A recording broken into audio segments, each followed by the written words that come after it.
So in this segment, we're going to be talking about Keir Starmer telling Boris Johnson he should apologise over the collapse of testing. So Keir Starmer has called on the Prime Minister Boris Johnson to apologise for a near collapse in the government's coronavirus test and trace scheme. The Labour leader told BBC ministers he had lost control of where the virus is, making the need for further restrictions more likely. He added that fixing testing should be the number one priority. The Health Secretary said extra resources were being put towards speeding up test results.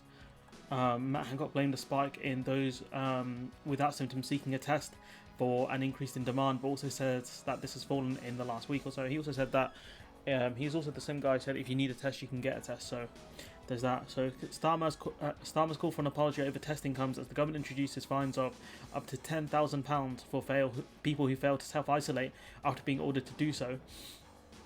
But the thing is, what if you test positive, right, and you're asymptomatic or whatever, but if you can't go to work because sick pay is so low, what do you do in that situation? I know there are a lot of people who go out and stuff who are idiots, but what if you're put in a situation where you can't afford to not go into work regardless of how ill or how well you're feeling?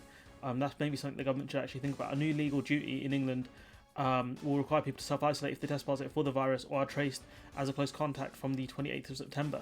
The UK government hopes the new fines will be replicated in Wales, Scotland and Northern Ireland as they have their own rules. Preparing for autumn, Starmer also said that Labour would support whatever measure ministers take to suppress the virus, but he added, if I were Prime Minister, I would apologise for the fact that we're in this situation with testing.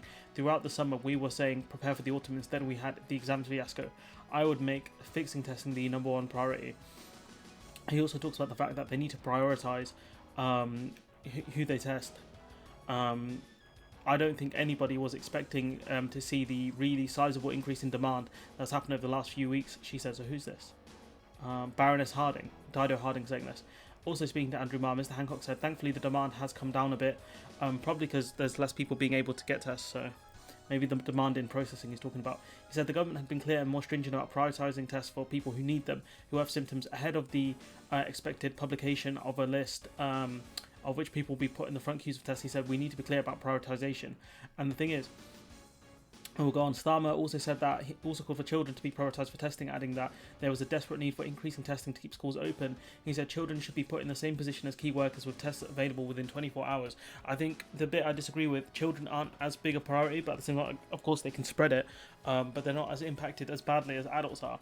The thing I'd say is frontline workers should be the ones who are prioritised, absolutely, and their families should be as well. So just carrying on, the thing that kind of frustrates me so much about Starmer is he's very weak in the sense of he's asking for an apology. He should be really asking for resignations, and I'm waiting for Starmer's really that go-hand moment where he just kind of snaps a bit and he's like, I won't watch this anymore. I'm getting real tired of you guys messing up, refusing to apologise, and also refusing to resign. That we should have had mass resignations by now. We've seen people, not the education sector, we've seen senior civil servants go, essentially be fired or quit. We've seen the head of Ofcom, she resigned. And none of these ministers have resigned. The ones that are actually in charge of things have not resigned. And I'm just getting very frustrated that Starmer here is demanding an apology. An apology is great. I'm going to throw in the clip of what's his face, Nick Clegg, saying, "I'm sorry." Promises. We couldn't keep all our promises. Above all, our promise not to raise tuition fees. And to those people, I say this. We made a promise before the election that we would vote against any rising fees. We would vote against any rising fees. We would vote against any rising fees. It was a pledge made with the best of intentions. The best of intentions. We shouldn't have made a promise we weren't absolutely sure we could deliver. I'm sorry, I'm sorry, I'm so sorry. There's no easy way to say it. I'm sorry, I'm sorry. I'm sorry, but this is the greatest thing that the internet has ever made. I'm sorry, you can't beat that. But at the end of the day, it doesn't resolve it. We still paid £9,000 tuition fees. Boris Johnson apologising here for what's going on, because Boris Johnson can easily say, look, I'm sorry we don't have the test available, but we are doing the most amount of testing in whatever lines he spins out, and that's why we're having problems, because the scale of the testing is so broad. And he could try and spin it into a success, like a partial success, when realistically he should be saying to Boris Johnson, look, you've said you could do this thing, testing 500,000 by the end of October. You're barely doing 200,000 tests now.